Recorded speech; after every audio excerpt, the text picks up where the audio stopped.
What a lot of people don't realize, in 2016, for the first time in U.S. history, 51% of Americans chose a cremation over a traditional funeral. And by 2040, we'll be on par with Asia and Europe. They're saying 80% in America. Wow. So I'm looking at all this. The funeral care industry in America hasn't changed in 150 years. You see a loss sometimes in customer service. You see a loss sometimes in passions in the industry, and that affects the way, business occurs in those industries. So we just saw an opportunity and eventually got to the point, it's like, I think this is us. Welcome to In Good Company, elder care in your backyard. Ryan Horn is the founder and co-owner of Eden Cremation, a family and veteran-owned funeral home serving the greater Springfield area. After experiencing firsthand the challenges of losing loved ones, Ryan was inspired to create a simpler, more compassionate approach to end-of-life care. Guided by his military background and deep respect for service, he built Eden Cremation around the values of dignity, integrity, and heartfelt support. Ryan's mission is to ensure every family feels seen, cared for, and comforted during life's most difficult moments. Welcome to our show. Awesome. Thank you, Spencer. John, great to be with you guys. Appreciate that. We're really glad you're on the show today. I think there's a lot of, for me personally, I have just a lot of things that I'm just curious about this area.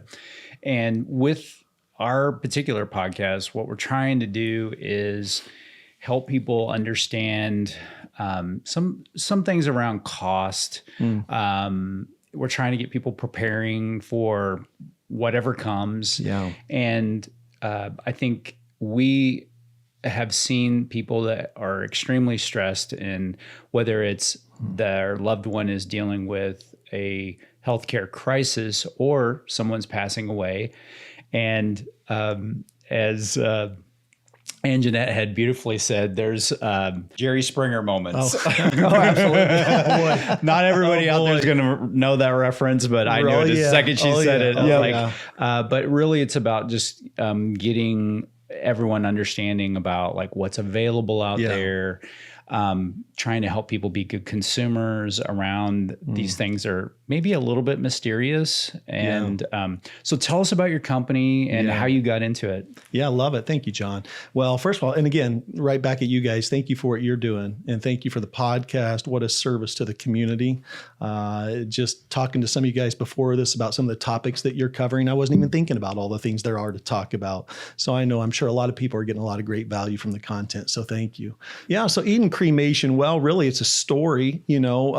Just over 5 years ago, my mom passed away back in the Louisville, Kentucky area.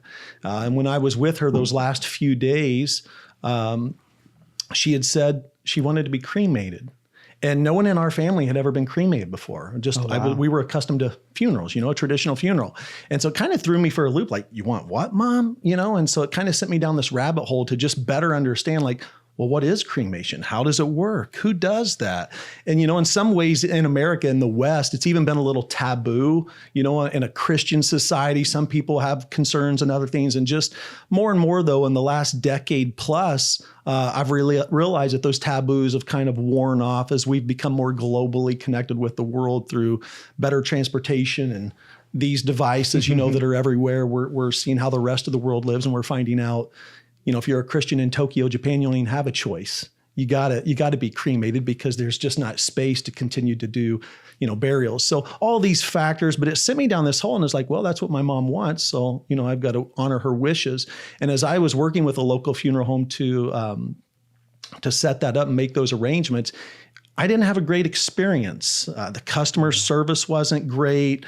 When they came to make the removal, it was less than satisfactory. And so I was left feeling like, man, that was really unfortunate, because here you are at one of the most vulnerable and sometimes even traumatic, depending on the set of circumstances around that, points of your life, and you're getting ready to turn over your loved one, someone very dear to you, to other strangers, and you just want to feel like they're going to safeguard and take care with honor and integrity one of the greatest things that you can put into their hands, in that case, my mother, and honestly, it was not a great experience. And so that always left me in the back of my mind like, man, there's got to be a better way. There's got to be another way of doing this that can really bring compassion and empathy and sympathy to the families that are being served at that moment. So that really started me just kind of going down this road of, I ran an international publishing house. Oh, really? That's what I did. Okay. I traveled the world, was in a totally different line of work. And so death care was never on my radar. And but we've always had a passion to serve our community, and we love and especially serving people. And we really try to do a lot in our own lives so that our kids see that, and hopefully that rubs off on them. So as I just started exploring this from just more of a business standpoint, I remember telling my wife, like, hey, if someone felt a calling to the death care industry, there's a real opportunity here. Because what a lot of people don't realize, in 2016, for the first time in U.S. history, 51% of Americans chose a cremation over a traditional funeral. So it was the first time for us in this country that we saw the majority move towards cremation. Here we are in 2025, just 9 years later, and that national average is hovering at 60%. Wow. And by 2033, it's going to be around 73%. And by 2040, we'll be on par with Asia and Europe. They're saying 80% in America. Wow. So I'm looking at all of this because that's what my mom wants. And I'm seeing these trends, and I'm seeing society's moving this direction. And as I start kind of just exploring that a little bit and having conversations with people that work in the industry, I started learning a lot of things that just really, I don't know how far you want me to go with that. Keep going. Okay. You're on a roll. Yeah. I started learning a lot of things that just continued to intrigue me. And one of those was, when you look at the funeral care industry in America, hasn't changed in 150 years. Somewhere way back, great-great-great-grandpa so-and-so started so-and-so's funeral home in rural, local town America. And then when he passed, it just naturally passed to his son or his daughter. And here we are, and it then becomes father and sons. And we have these all over America. Well, I think what happened was that first family member that started the funeral home, he obviously had a passion for that industry, and he went into it. But that doesn't mean the third generation shares that passion. What's happening is they're just acquiring a business that someone in their family had a passion for. They may not share the same passion, but now it's become hey, this is our means to life. This is how we make a living. So I'm next man up, and I'll manage the business now. And I think with that, you see a loss sometimes in customer service. You see a loss sometimes in passions in the industry, and that affects the way business occurs in those industries. So we just saw an opportunity, and it finally got to a point where we were just sitting around going, well, is this us? We keep saying if someone else wanted to, but is this us? And then we just, we kind of prayed about it, spent a lot of time talking about it. I had a great job. I was having a lot of fun traveling the world, doing what I was doing. And eventually got to the point, it's like, I think this is us. I think we could do this in the Ozarks in a way that would just be a great value add to the community. And as people are thinking about end-of-life decisions like this, and they're thinking about maybe cremation as their choice, our desire is at some point for people to say, hey, if cremation is what you're going to do, in that case, no one's better than Eden Cremation. The staff is amazing. They're respectful. They're always going to show up promptly. They're going to look professional. They're going to treat your family very well when they're there to make that removal. And they're just going to make that whole process as seamless as possible. And, take one of the most difficult moments in people's lives. You can't make it go away, but you can make that process a little easier. And so that's our objective. That's our goal. And that's how we got here, I guess. Incredible. Yeah. So with who your core customer is it funeral homes that make the majority of your referrals, or is it direct consumer? Yeah, that's a great question. So, they call this industry in one way, it's a little bit of what they call a break-fix industry. It's something a lot of people don't want to think about, and they don't think about it until they need it. Right? It's kind of like the Brad Bradshaw signs all over town. Like, you're probably not going to need him, but when you do have that accident, what's the first thing that comes to mind? Yeah, I mean, there it is. Yeah. And so for probably about 80% of people, they're sitting at mercy, or they're sitting somewhere, they suddenly lose that loved one, and they're like, what are we going to do? Well, maybe they make the decision, cremation, I guess. Okay, well, who does that? I don't know. And they get out the phone, and honestly, 80% of people probably just Google cremation near me, funeral homes near me, and then they make that first phone call. And so a lot of that business does come in just through that. But a tremendous amount of referrals come through hospice providers like Haven, Phoenix, and many others like that, because obviously they're dealing with hospice, they're making that end of life plan for families. And a lot of times when that social worker's making that plan with a family member, they're in the same situation. Well, we haven't really given it much thought yet. This happened so quickly. You guys do this all the time. Do you know companies that you know have a good reputation? And so we're trying to earn trust with a lot of the hospice providers in the community by serving them well. That serves their families well. And then hopefully, like any business, that leads to a good reputation and leads to continued referrals. So a lot is now starting to come in through hospice, connecting with chaplains at Cox and Mercy Hospital and things like that, and building relationships with them a lot of times because they have the opportunity in those environments a lot of times to make referrals. But we do some traditional advertising. We're on a local radio station, and we've ran a billboard, and we've done some of those things. But more and more, I see it just coming through as we deliver a really good experience, as good as you can in a moment like that to a family. That word just spreads, it seems like, organically. And so, yeah. That's awesome. Wow. As a veteran, service plays a big role in your life. How does the sense of duty and respect translate into the care you provide through Eden? Yeah. So I was an Air Force veteran, 4 years out of high school, and then I let them pay for my college. So, but, just serving in the military, I think there are certain values that get really espoused by you while you're there, and they get pressed upon you. And some of those things are just doing things with honor, doing things with integrity, doing things the right way the first time. And so I think that carries over into life. I think it carries over into business, and especially for Eden. I just think there's some industries and businesses out there where maybe you can afford, I don't know if you really ever can, but maybe you can afford more so than others to be a little haphazard, a little sloppy at times. It's not going to serve you well as a business owner, but certainly there are people that take that liberty. But in this business especially, you can do that about once, do things without integrity, do things the wrong way, and that could ruin you. And so, we just want to hold ourselves to really high standards, and we want that to carry over into the business. And, they say your reputation precedes you. So hopefully that's what happens with us as well. Yeah. So you mentioned a bad experience in your personal life. Help us compare and contrast what a good experience versus a bad. What should people expect? Yeah, it's a great question. I think, it sounds silly, right? Like for me to say some of these things that I'm about ready to say, but I think first and foremost, they should expect compassion more than anything else. When someone has just lost a loved one, they expect that provider to come alongside them and be a listening ear, to be incredibly gentle and compassionate and understanding.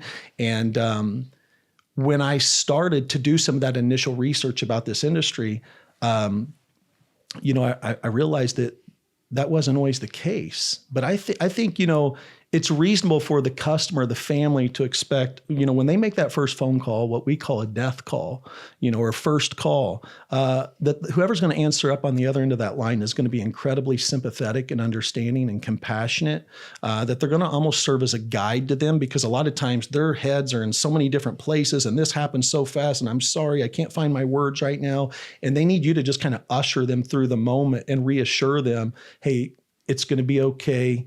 Here's what we're going to do. Here's how we're going to do it for you. And just kind of walking them through that process. And then when you go to the home to make that first removal, wow, first impressions are everything. Well, when you walk into someone's home, their sacred space to get grandpa or to get mom or to get dad, how you show up matters, right? How you look and how you appear to the family and how you interact with the family. And again, some of these things sound simple and just like matter of fact and like, well, yeah, of course. But what we know and what we practice sometimes don't always, jive.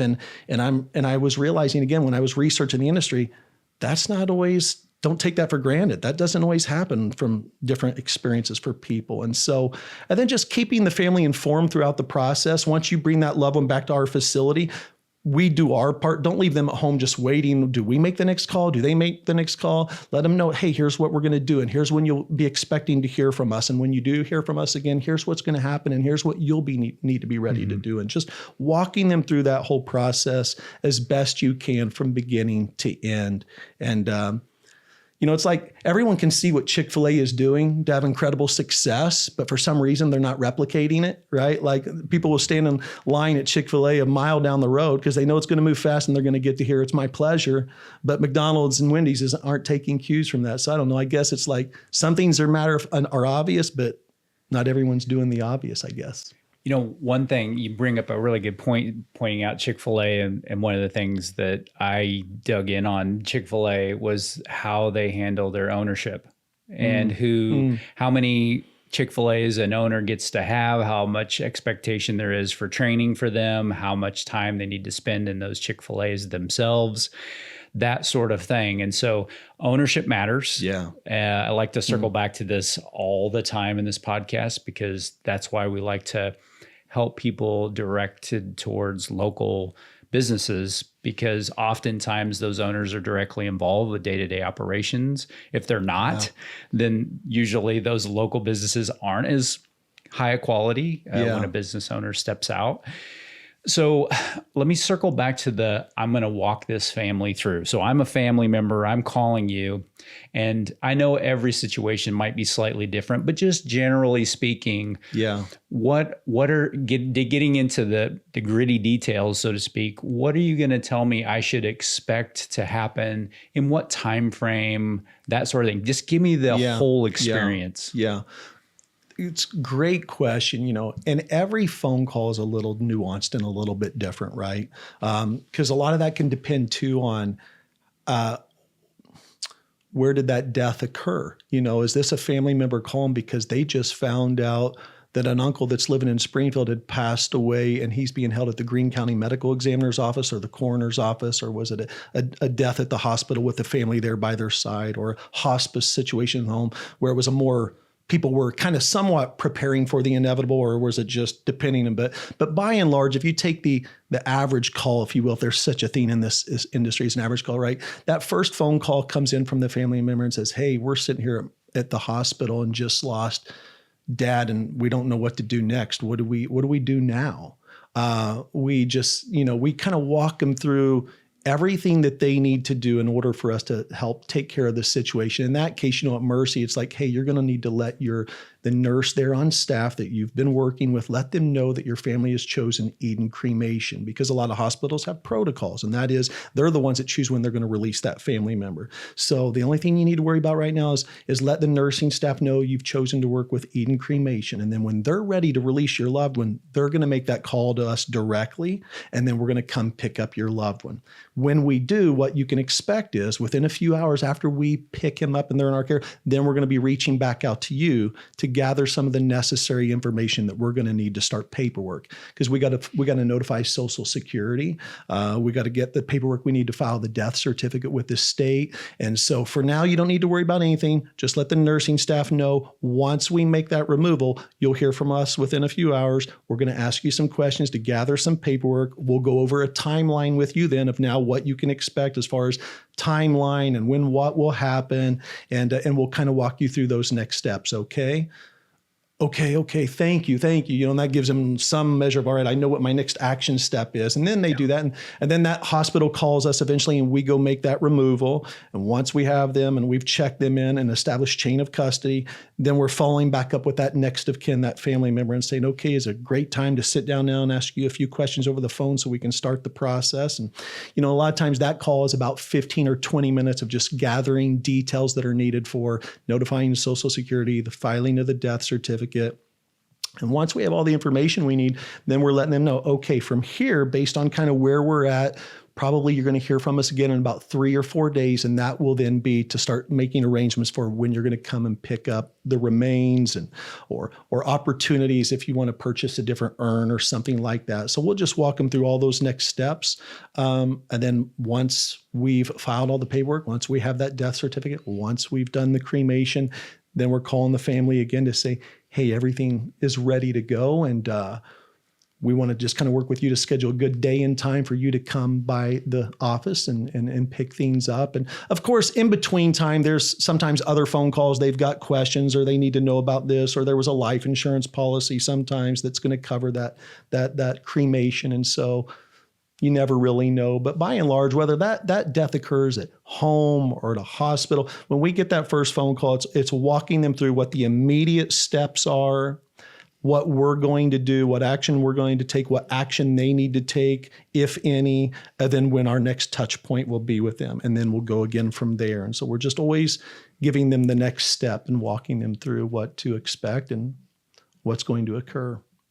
Just more curiosity starts to seep in. So I have more questions around it. So I know that some people get really concerned about what's going to happen to this body, who's going to be with them, how is that going to be taken care of? Like, is there something I need to do in the home? Like, do I in hospice, typically when we're preparing someone after they've passed, there's a bath that happens where the nurse is, giving them a bath to, get everything kind of prepared, but not every situation fits that. So is there some nuance to that where you're having to do some extra steps? Yeah. Well, one thing that's different about cremation other than a traditional funeral, right, is with a traditional funeral, you're gonna probably embalm that individual. You're going to redress them and make them up and get them presentable in such a way that now there can be a viewing and a whole funeral service. We don't offer those services at our crematory. It's very just simple and specific. It's for people that are looking for cremation at a very affordable cost without losing a great customer service experience. And then the family often will decide after the fact, are we going to do a memorial service or a celebration of life service in a few weeks, in a month, 2 months, whatever. They have a lot of flexibility there. So we don't have a lot of the same things going on as a traditional funeral, where inside the building, we're embalming, we're doing prep, we're doing viewings and all of that. So it's a little bit different process. I mean, once we come in that case to like a home where someone passed while on hospice, right? The hospice nurse usually does a really good job of getting them ready, dressed the way the family wants them, cleaned up in order to leave the home with dignity, right? Mm-hmm. And then we show up and we bring that individual into our care. And from there, really for us, what we do, the most important thing is chain of custody. Like, we want to establish chain of custody from the moment we take possession of that loved one. They get ID'd a certain way, and then that ID stays with them all the way through into checking into the facility, every step that they take through the facility up to cremation, and then as they exit the cremation and back to returning those remains to the family. So there's not really a whole lot of kind of prep work or things for the family to do or concern themselves with when it comes to the body itself. It's like, once we make that removal, that is the last time the family will see, if they're using our services, that is the last time they'll see that loved one again. So we always tell them when they call us, make sure you get the closure that you need and you get to say the goodbyes that you feel you're going to need before we leave with your loved one, because that will be your last opportunity. The next time they'll see them again, it will be receiving their remains. And so, but most of them, when they call, that's exactly what they know they're signing up for, and it's what they know they're getting. But they've chosen cremation as the final disposition that their family is most comfortable with. When I talked about the numbers in cremation, how just a few years ago we went over 50% for the first time, and now we're at 60 and we're going into the 70 and then 80%.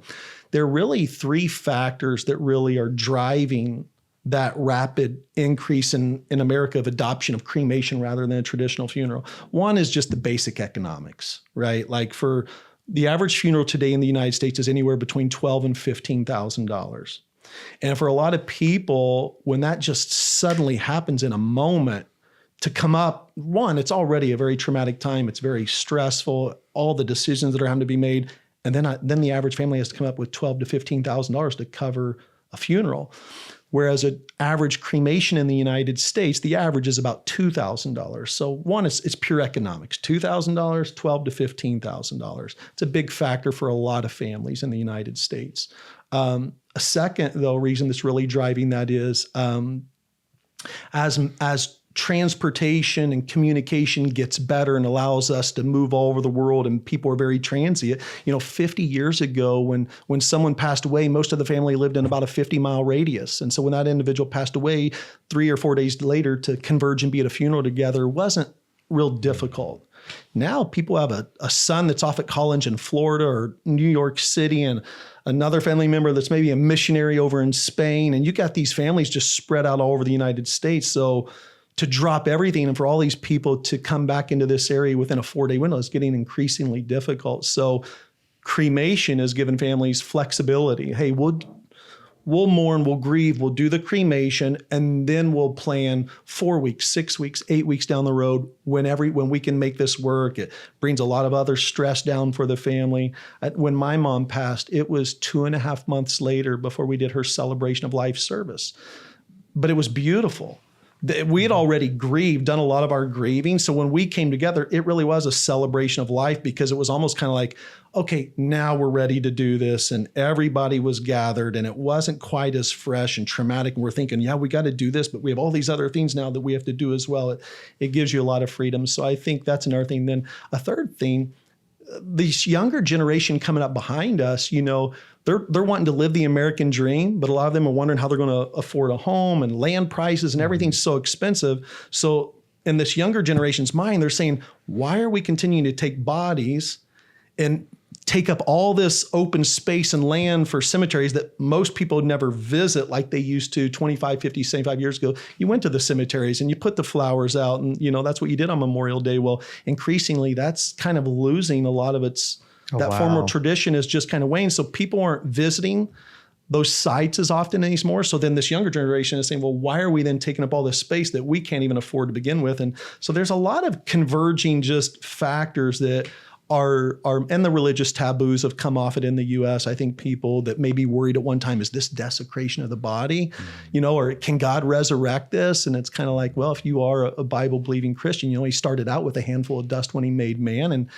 dust shall return. And that's kind of where we're taking. So if he did it the first time, I'm sure he can do it again, and I think that's just becoming widely accepted in the church. And so a lot of factors driving people in this direction, though. Yeah. Wow, that's fascinating.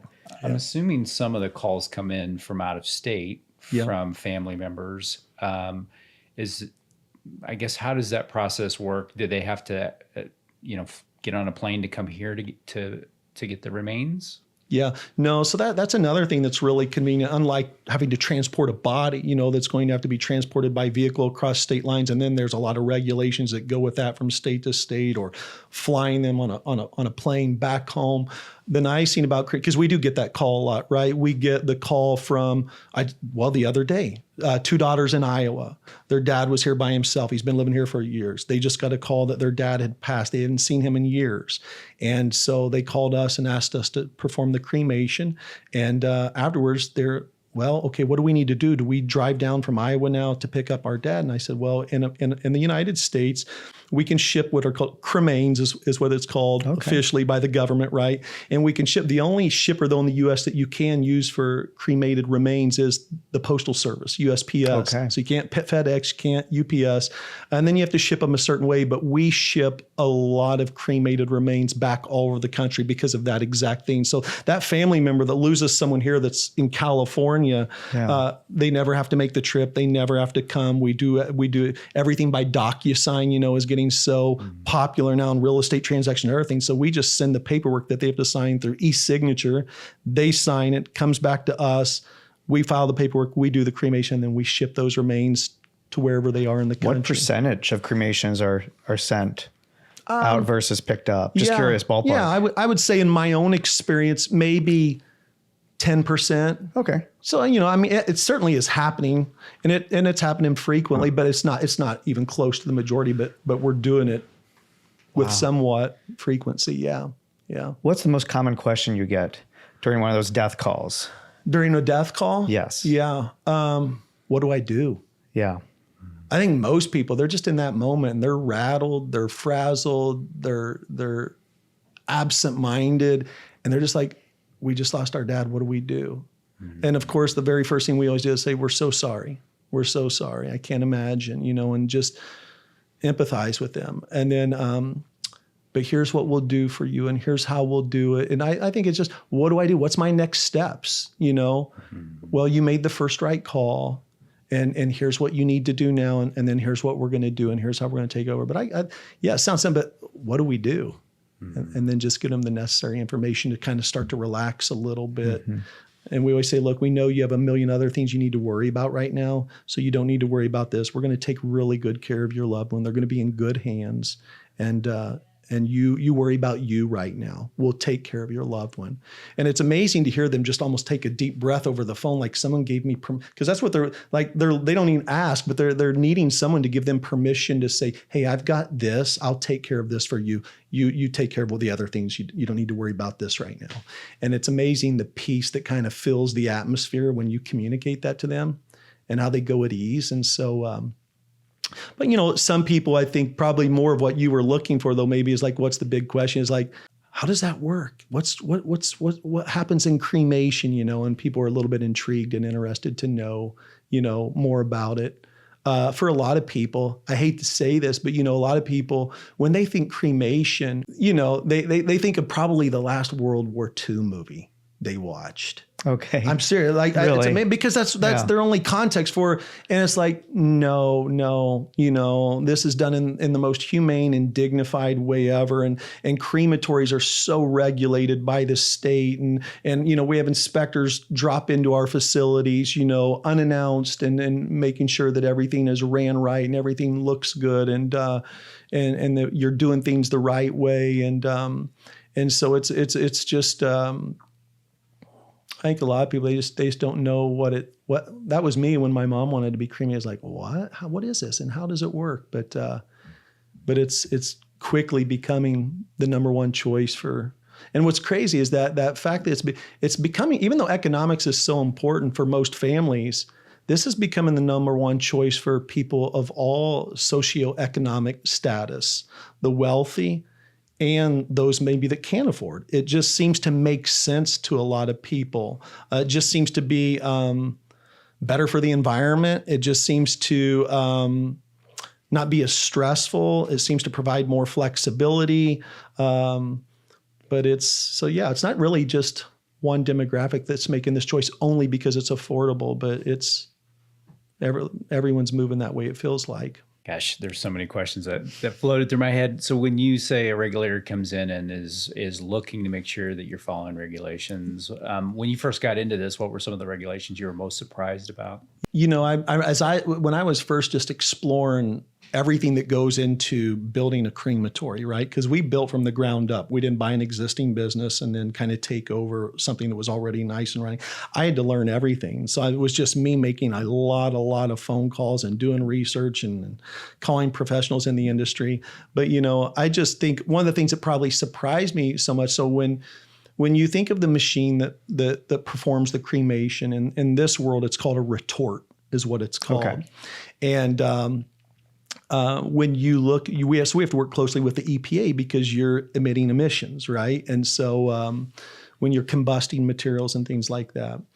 And so when I found out that this new modern equipment is so clean and so energy efficient that a crematory in modern equipment emits less emissions out of its stack than a Burger King does. Wow. Like that's like literally true. Like a Burger King's putting off more emissions than we are, just because of the way that equipment works. And I just think, but as working with the EPA to get all of our permits and working with, the inspectors from the state that come down and kind of just walk through your facilities to make sure that all of your equipment is in good standing order, that it's all clean, that everything's put together well.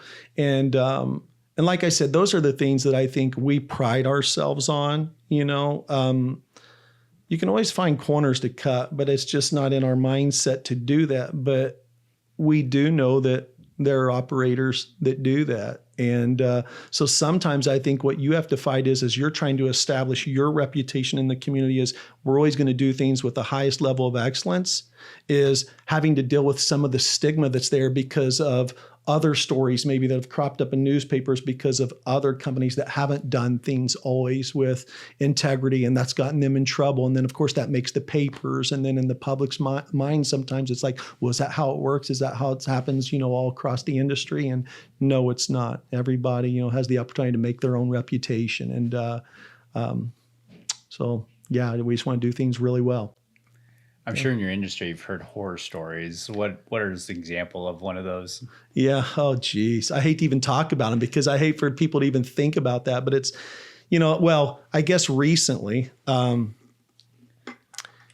know there was, I won't say any names, but, one was just if you don't really maintain your chain of custody well, which is not hard to do in my opinion, you have to really be sloppy and haphazard not to do that well. So I don't want your listeners to think like it can happen easily. It really can't unless you're just really careless and sloppy. Like we have certain protocols in place to maintain chain of custody of individuals that you just have to really not care to mess that up.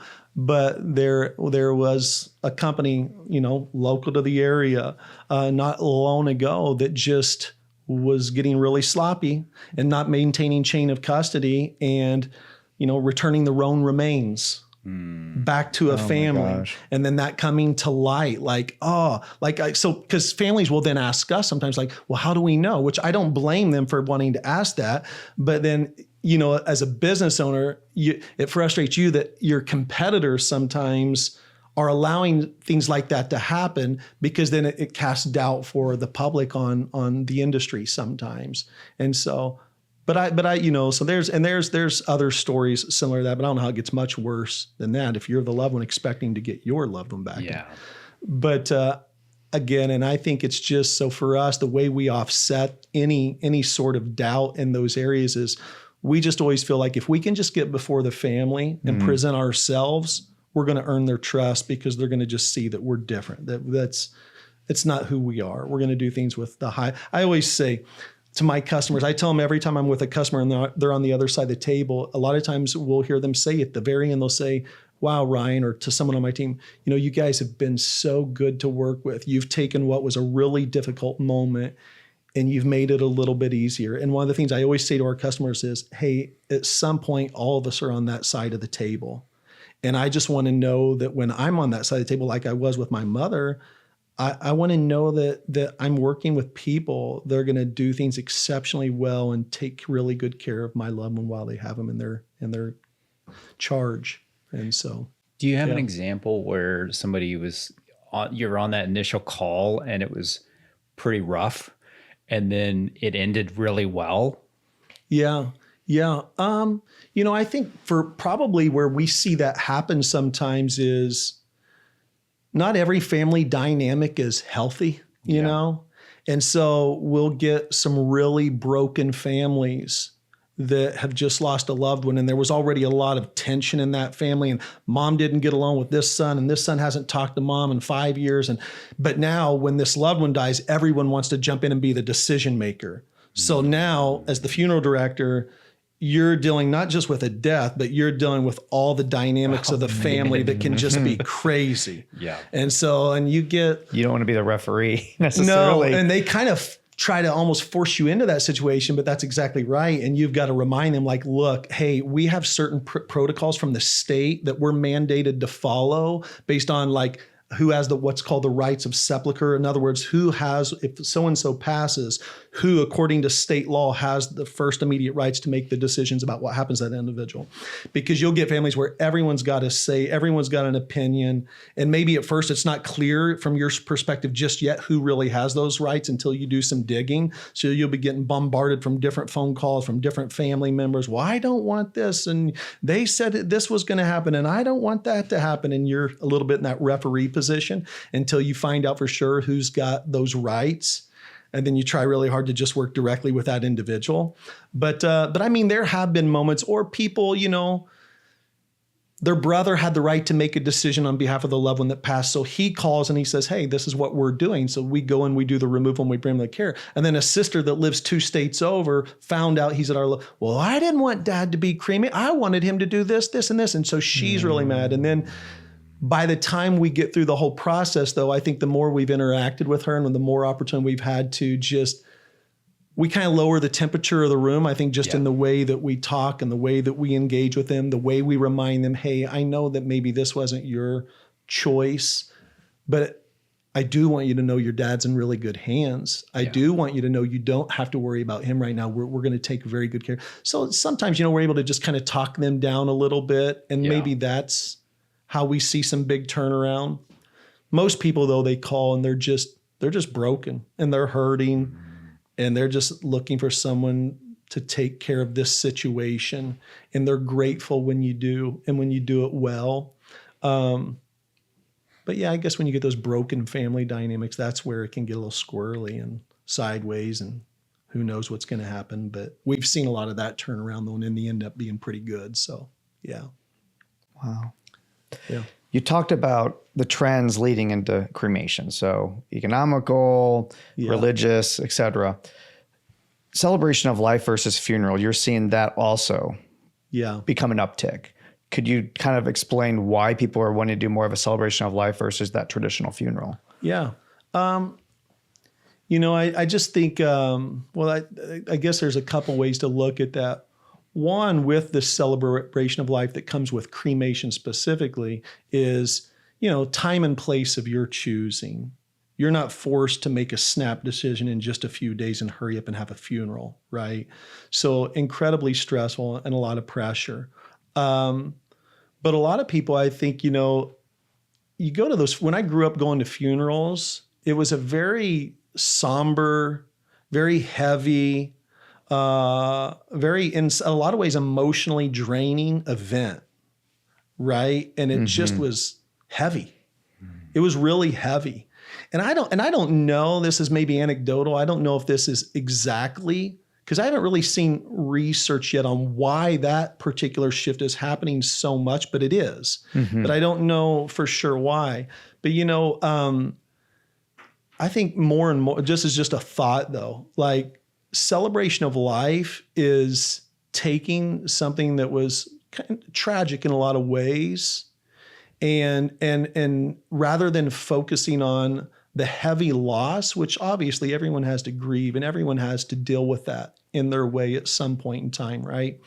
But I think, like, in that gathering, it's like, let's celebrate the life that they did live. And I think people are looking just for ways to bring, I hate to say, more positive into their life, because you look at just the news cycle now, and you look at social media now, and you look at the world now, and you don't have to go out and try to find negative news. It's bombards us nonstop. So I think when we can control the narrative a little bit, it's like, let's talk about something positive. And remembering the loss is important, but I think for a lot, but what about the amazing life that they lived, and that part of it, But purely from a cremation standpoint, it's convenience. It's, I can do this later. I'm not rushed because I have a body now, so I have a limited window of when I can do a funeral.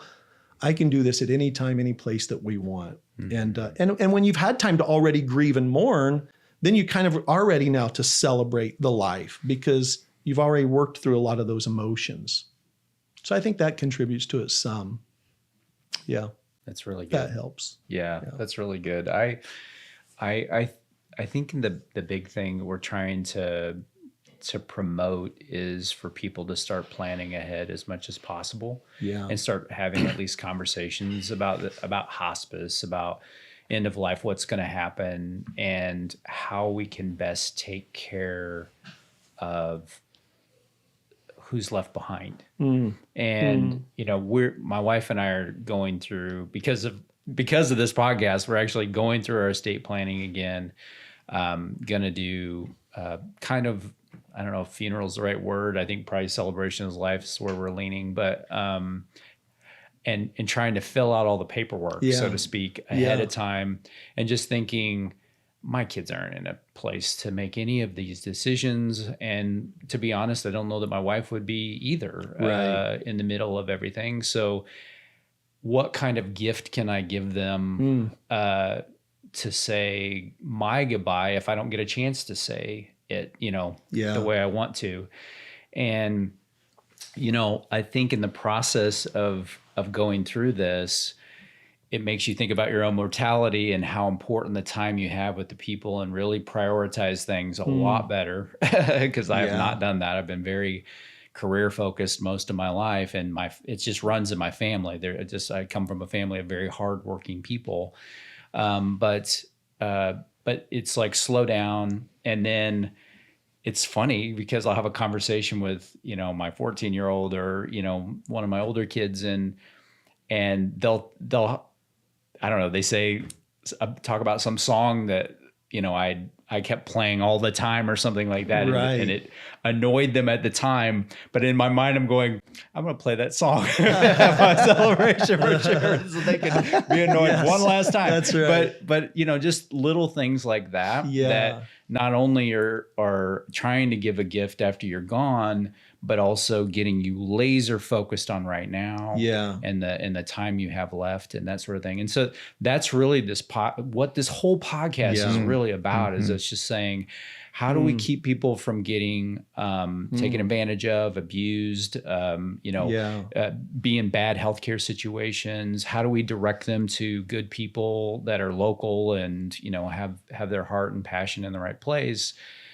And all of those things, but then there's this other underlying tone of how can we help people live better lives now that maybe aren't elderly, maybe are way far from it. Maybe they're just kind of on the cusp of caregiving, or, they're thinking about parents that are getting a bit older, and they can start making some of these decisions for themselves and that sort of thing. So I love everything you've said. You've really had some good things. Well, to piggyback on that, John, just a little bit, you're talking about prearranging, what we call in the industry, right? Like making prearrangements.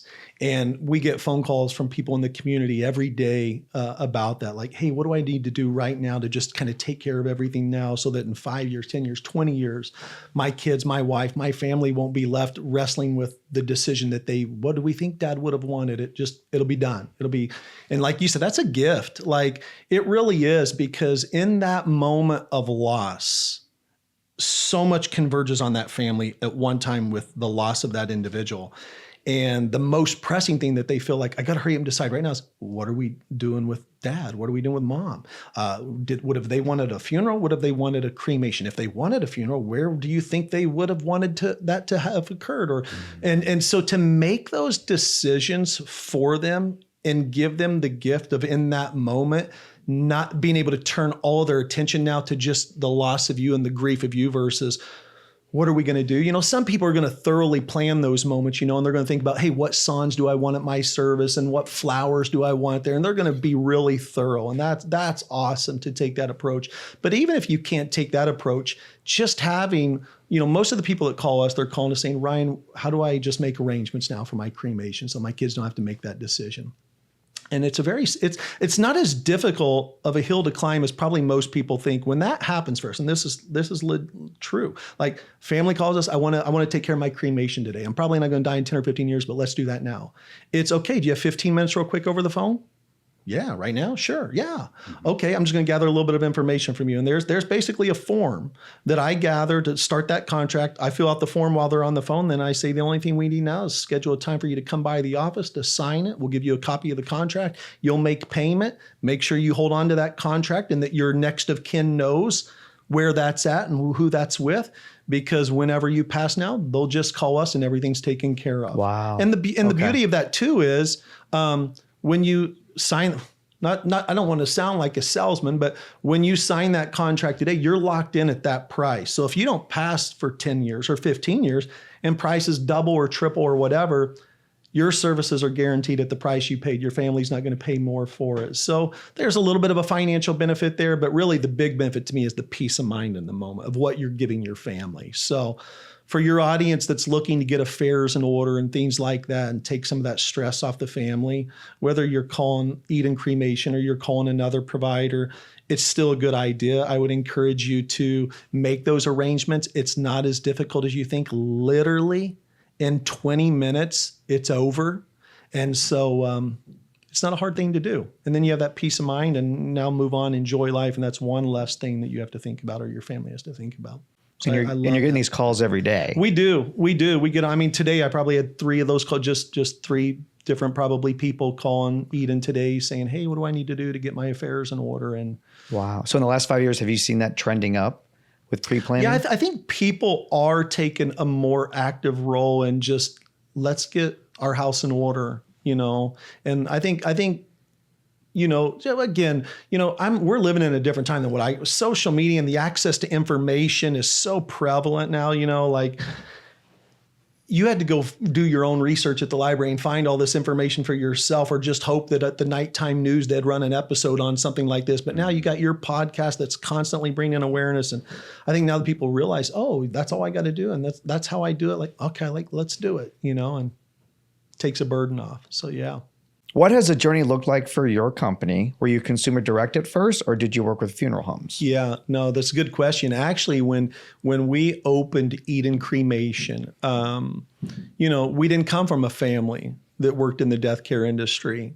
So we really wanted to make sure that we launched well, and that when we went public, we were really ready to give the public a really good experience right out of the gate. Very seamless, very fluid, very good. And so when we opened, our plan was, hey, a lot of funeral homes in the area, and this is in any city in the United States, don't have their own crematory. They're outsourcing their cremations. Now, the consumer doesn't always know that. They're just seeing that so-and-so sells cremations, so they come and do the pickup, and that must be them doing the whole thing. But what they don't realize, that chain of custody does break up. The funeral home comes and does a pickup, and then they're taking it to a third-party crematory. They're doing the cremation. They're going back, picking that up, bringing it back, calling the family. And so when we first opened, we said we're going to do cremations only for funeral homes that don't have their own crematory, to really get comfortable with the back of the house process, managing cases, managing cremations, getting our processes and our SOPs just really locked in and dialed in so we can do that well. So that when we flip the switch and we go direct to the consumer, like, okay, this problem has been solved, we're good. Now let's really focus on customer service to the consumer. So we started being a trade crematory, just providing cremations only to the funeral homes. And really, it was only about almost 8 months ago that we flipped the switch and went from being a trade crematory, which the public hadn't heard of, to suddenly Eden Cremation, which now you can Google, or you can go to our website, or the community is very quickly starting to find out about us. And so we've been at it really just with consumers for about 8 months, and it's been a really good 8 months and really, really taken off. And so, yeah. That's amazing. We made that transition. Yeah. Very good. Yeah. What are you going to do when you pass away? Yeah. Well, I think now I cremation. And I'm not saying that because I'm trying to promote the business, but like as I work, for a lot of those same reasons that it's making more and more sense to everyone else. I think it just makes more sense to us, to my wife and I as well. I know my wife, for a long time, she could just never imagine being cremated. It's like some people, they just can be like, oh, I don't care, I'm dead, whatever. What does it really matter? I'm dead. And then other people just have then you have those who's like, I don't want to be in the ground. And it's like, but you're dead, you just said. And then there's others like, well, I don't know if I want to be cremated, but working around it, it just seems to make a lot of sense to me. I think we'll be cremated. Yeah. And as a veteran, I don't know, maybe I'll just go out to the VA cemetery here in Springfield, and that's where I'll be placed. Yeah. If you are a veteran, and it's really a great actually situation. If you're an honorably discharged veteran from any branch of the service, you automatically have rights to be placed in any VA cemetery for free, and it's a great benefit because VA cemeteries are always taken care of very well because they're government cemeteries, and so they're clean, they're nice. The one here in Springfield's really nice. And we do a lot of cremations for a lot of veterans that are being placed there. And they have the opportunity in that case, they can be entombed in the ground, or they can be placed into what's called a niche or a columbarium, like in a wall. And their spouses can be placed there as well. And that's just a free benefit to them. And then they do a military ceremony, like a commitment service for them, which is a really beautiful thing for the family to experience. If their family was in the military, it's a pretty neat thing. So. Never really thought about it, the options out there that you can choose from. So after being cremated, you can still be buried if you want to. Yeah. You can be in a urn. It seems like it gives you way more options. Way more. Yeah. You know, if Grandpa had a favorite lake that was his fishing lake and that was his thing. I mean, this is the kind of stuff we hear, you know, like Grandpa wants to go to his lake cabin. He wants to be at the cabin. That's where he wants his remains spread, you know, or, you know, Dad loved the mountains. And so we're all going to go as a family to the mountains. You know, I had a family going to Alaska a while back because Alaska was his great place, his getaway. And so scattered, you know, I've had golfers. I don't know if this is what they did. You know, I'm not name dropping, but dad had Pebble Beach and it was his favorite golf course. And so he told his son, next time you're out there leave a little bit of me at each tee box. Yeah. And so, I mean, you know, people get very creative about spreading, entombing, burying, being on the mantle. Right. I mean, what a gift. Tons of flexibility. What a gift. Yeah. I told my kids, and I've already told them this, that, I mean, my plan is to put a letter together of what my wishes are for each one of my kids. I got 4 kids. And just so they're all on the same page. And then I'll probably give them all some of my ashes. I'm planning on being cremated. And with, you know, marching orders to travel and to get out there and to take me along with them. If I don't, love it. You know, those are just little things, because I do that with my own mother. Yeah. But my father, he wanted to be cremated. He was in the military, but he wanted to be buried in a plot in his hometown in Kansas. But one of the things I want to put out there as a tip with my dad, we tried to go the military route, but they had a fire, and his discharge paperwork, apparently they could not find it. And I talked to, you know, a couple of veteran organizations here in Springfield, and they really tried to run the gauntlet, but they said, there was a fire. We didn't actually have the paper, but you know, he was honorably discharged, you know, like he was in the Navy, and, you know, he went through the whole thing. But if you're out there and you're a veteran, make sure that you have that paperwork handy for your family, because that can be a hang up sometimes. For sure. And for those that were in the military, they know what form that is. It's a DD-214. You know, that's what I had, you know, and it's your discharge papers. And if you're a veteran, it's like your golden ticket, because you need that for any benefit that you might get as a veteran. But, you know, I don't know when your father passed, but you know, before documents like that were digitized, they were just stored in warehouses or things like that. Now everybody's documents are digitized, and a lot have been converted, but there would have been a period of time before that all got converted over to digital files, that it was just stored in paper somewhere. And if it got burned up, then the evidence of you, I guess, was gone, which would be very unfortunate. Yeah. So, it was bad luck. Yeah. But, you know, at this cemetery, though, like if that's somewhere as a veteran that they want to be placed, they only need 2 things. They need a copy of their DD-214, and they just take it out there. And then they need, at the time of passing, a copy of the death certificate. And as long as you're an honorably discharged veteran, those 2 documents will get you and your spouse, if that's what you choose, placed at the VA cemetery. It's a real simple application process. You can do it well before you ever pass. Like, you can apply for, you don't have to wait till then, but like, you got those then, you know, the DD-214, you can go out there anytime and start the application. And it's nice. You know, it's a free benefit, great cemetery. So when you're talking $12,000 to $15,000 for, you know, buying a plot and all that goes into that, for sure. Yeah. Wow. Looking ahead, what's your vision for how end of life care can continue to evolve? Yeah. Well, I think, you know, whatever it is, it's going to have to keep cremation in mind, because like we talked about, where the trends are going, if we do get to those numbers by 2040, that means 8 out of every 10 people are choosing cremation. And, you know, people are creative. When you're doing cremation, we've talked about a lot of it on this. There's so many different things that you can do with the remains of your loved one, from jewelry to we work with custom glass blowers that can create really beautiful custom glass blown chandeliers or vases or things like that, with some of those remains blown into them. So when you just look at, I think whatever it is, it's going to shape around cremation, and that is the primary form of disposition for Americans. And then beyond all that provides, the flexibilities that go with that and everything else, I think the evolving is going to be, the great separator for me in business has always been customer service. right? And just how a business goes about keeping itself relevant in front of the public eye, but never compromising on their core values and on the level of excellence that you serve people with. And so I've always thought really most businesses out there are commodities. There's other people that do what they do. It's just, but what sets them apart? And more often than not, it really does come back to the experience you give the customer.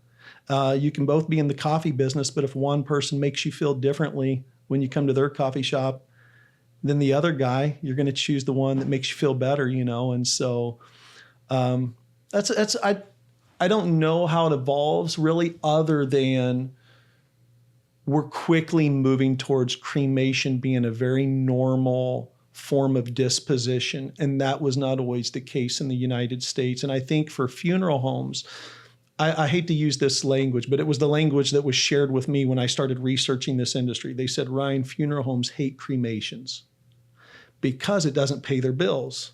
Their business model, the big properties, the cemeteries, the hearses, the limousines, the large staffs, the chapels, they have a lot of overhead. They need to sell a $12,000 to $15,000 funeral to stay viable as a business. They didn't build a business model that could stay viable doing a $2,000 cremation. So when a lot of families, and this is just my experience, so a lot of families call the funeral home and they say, we want to get dad cremated. They try to talk them out of that. They try to upsell them at a time when really you don't want to be selling to people, but the funeral home feels compelled to because they need to. They need you to help pay the bills. And a $2,000 cremation doesn't help them pay the bills. And they literally call it, a lot of them, cremation the redheaded stepchild in the industry. Oh, wow. And so that's part of where we came in and we said, but more and more people, that's what they want. So we're not trying to sell people something they don't want. We said, how can we build a business model that can sell the cremation at a very affordable price, still be viable as a business, but not compromise on the experience that we give the customer?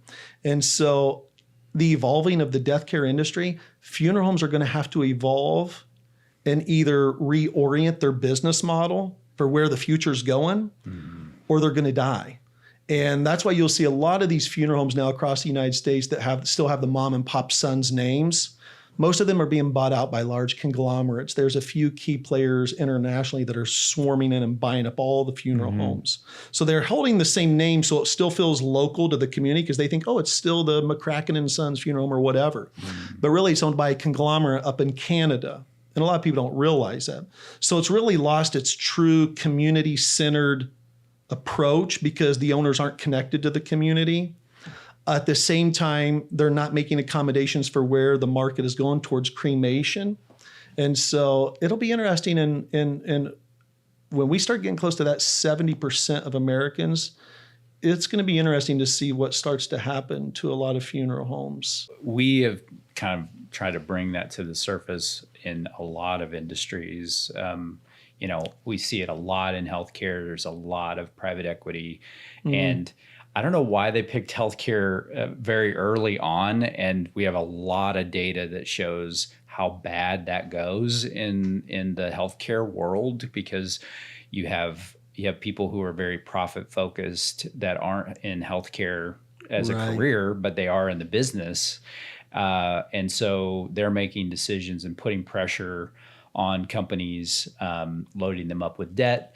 And then those operations are now hamstrung. And so they can't perform the quality because they can't afford the staffing. They can't afford supplies, you name it. Right. And so it's this big surprise to some people that, some of these companies are really flailing and they think it's still the mom and pop agency that started and owned it, a couple of decades ago.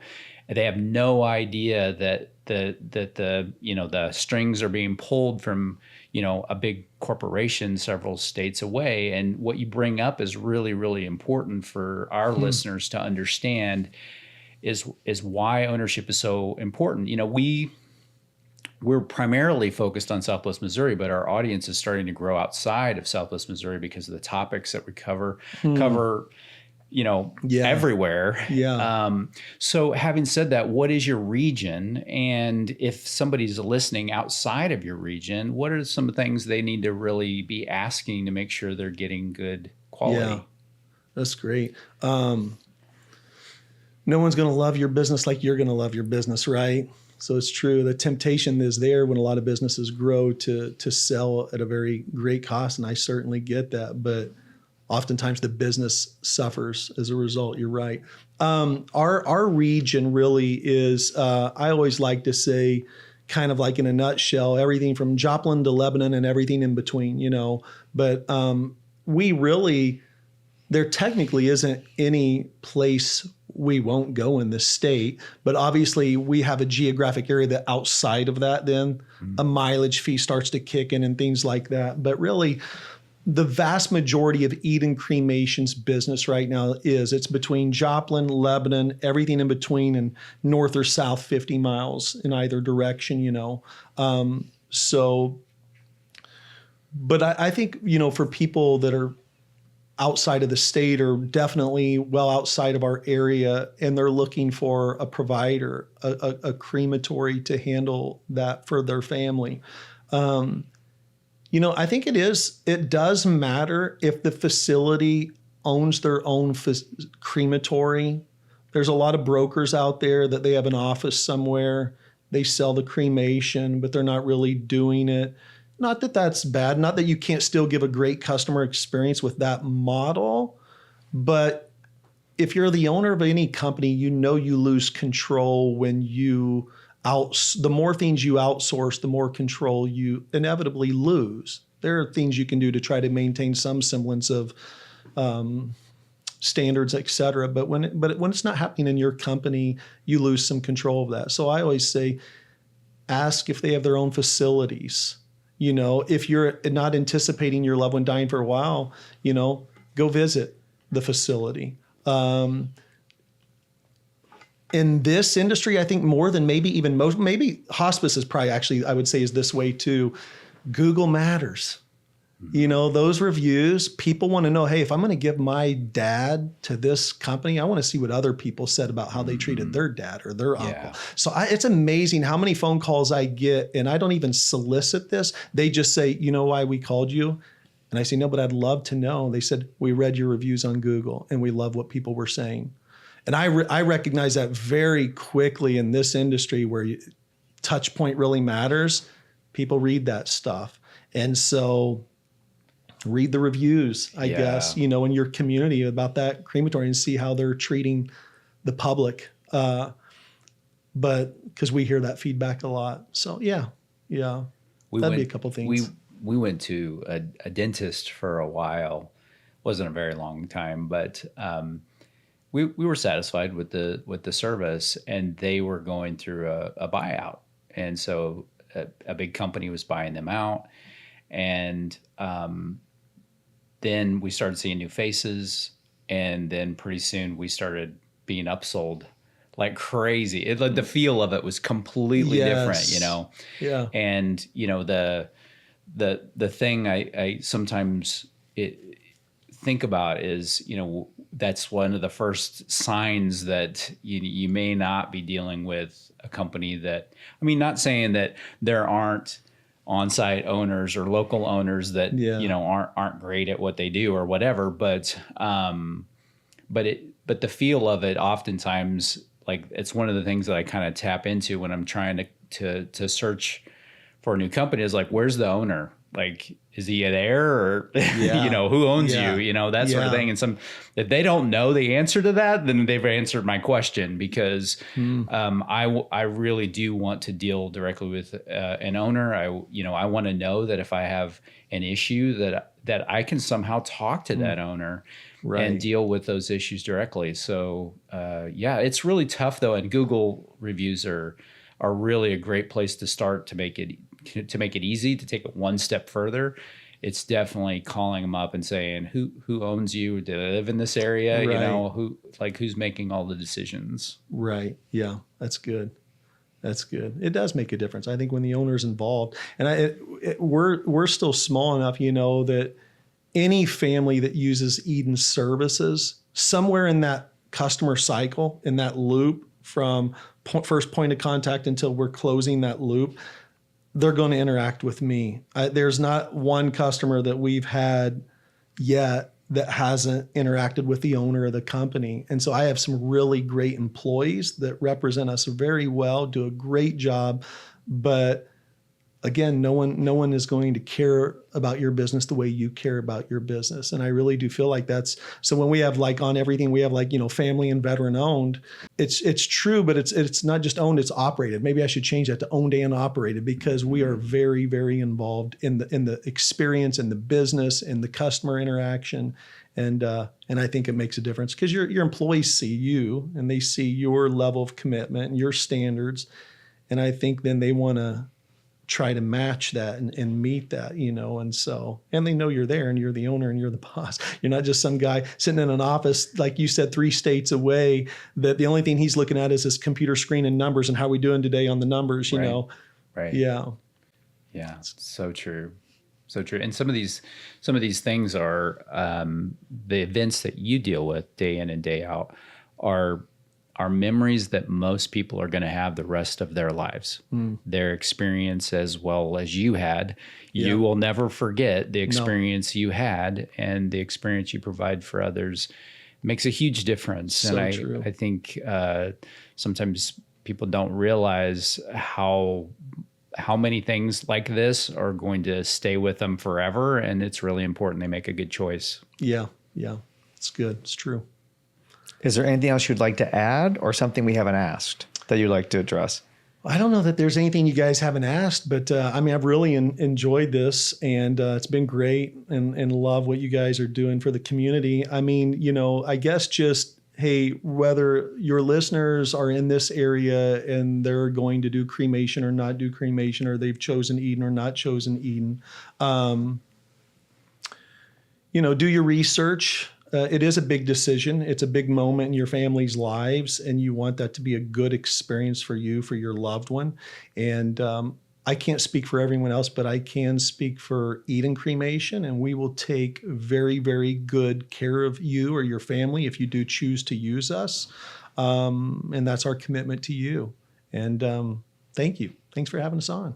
Thank you. I appreciate it. Ryan, we can tell you're passionate about this, and I think a lot of people wouldn't really, they probably just haven't even thought about it at all. But I really appreciate what you do. I'm glad you're a local owner, that you really care about people's experience and how difficult those situations can be. And I can tell you handle those with grace and help people feel dignity and all of that. So thank you again for what you do. Awesome. Thank you, John. Thank you, Spencer. Thank you. Appreciate it. With In Good Company, Elder Care in Your Backyard, we're trying to bring local providers that are really caring for the people in our community.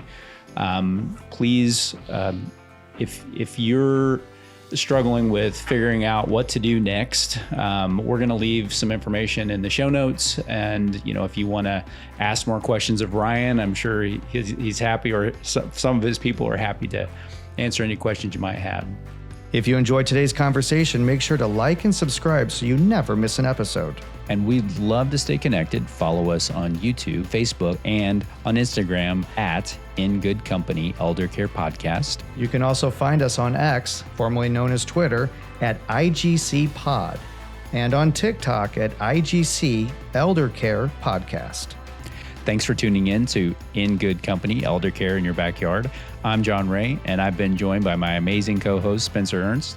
Special thanks to our executive producer, Alex Wallace, for helping bring this show to life. Until next time, take care, and remember, you are always in good company.